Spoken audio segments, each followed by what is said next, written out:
राष्ट्रपति द्रौपदी मुर्मू नई दिल्ली में केंद्रीय संस्कृत विश्वविद्यालय के पहले दीक्षांत समारोह में शामिल हुई। समारोह में छात्र छात्राओं को डिग्री प्रदान की गई। केंद्रीय शिक्षा मंत्री धर्मेंद्र प्रधान भी समारोह में शामिल हुए। इस दौरान विश्वविद्यालय के संस्कृत भाषा में नए पाठ्यक्रमों की शुरुआत भी की गई।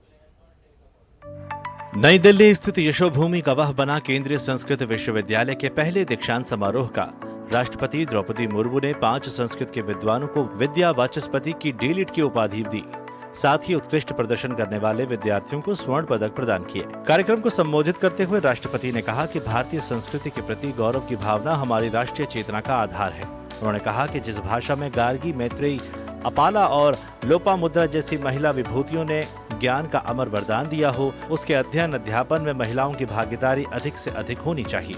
इस विश्वविद्यालय के परिसर में आदिवासी वनवासी समुदायों के अनेक विद्यार्थियों को शिक्षा प्रदान की जा रही है।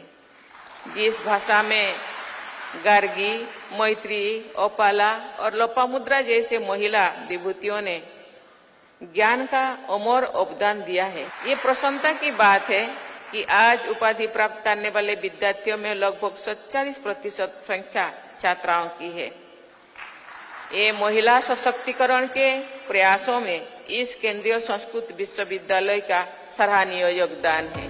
केंद्रीय शिक्षा मंत्री धर्मेंद्र प्रधान ने केंद्रीय संस्कृत विश्वविद्यालय की प्रशंसा करते हुए कहा कि विभिन्न प्रदेशों में स्थित केंद्रीय संस्कृत विश्वविद्यालय के परिसरों में संस्कृत में उपलब्ध शास्त्रों का अध्ययन अध्यापन हो रहा है तथा अनुसंधान कार्य भी किया जा रहा है। इस अवसर पर संस्कृत में Ayurveda, law, IKS, research, management, नैतिक शिक्षा जैसे नए पाठ्यक्रमों का उद्घाटन भी किया गया। मुझे बताया गया कि अपार ID और एकेडमिक बैंक ऑफ क्रेडिट के संदर्भ में नेशनल एजुकेशन पॉलिसी की नई टेक्नोलॉजिकल इंस्ट्रूमेंट पहले से ही मौजूद है।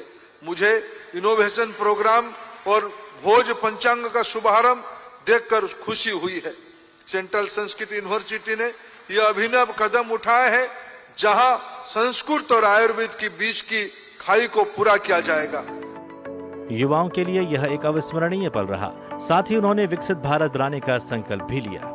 इस कार्यक्रम में 14,000 से ज़्यादा छात्र अपना उपाधि ग्रहण किया और प्रेरणा भी प्राप्त की। राष्ट्रपति महोदया ने संस्कृत को, जैसे गांधी जी का एक स्वप्न रहा, राष्ट्र निर्माण के लिए हर एक राष्ट्रीय भावक अभिभावक को अवश्य संस्कृत पढ़ना चाहिए। राष्ट्रपति जी से पुरस्कार प्राप्त करके बहुत अच्छा लग रहा है और संस्कृत के लिए पूरे देश भर में इतना सोचा जा रहा है, भारतीय ज्ञान परंपरा पर पूरे देश में इतना सोचा जा रहा है, ये जानकर हम लोगों को बहुत अच्छा लग रहा है।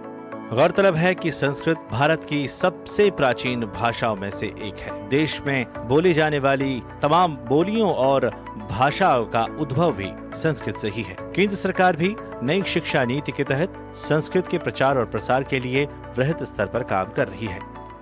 गवीश के साथ चंद्रशेखर, DD न्यूज, दिल्ली।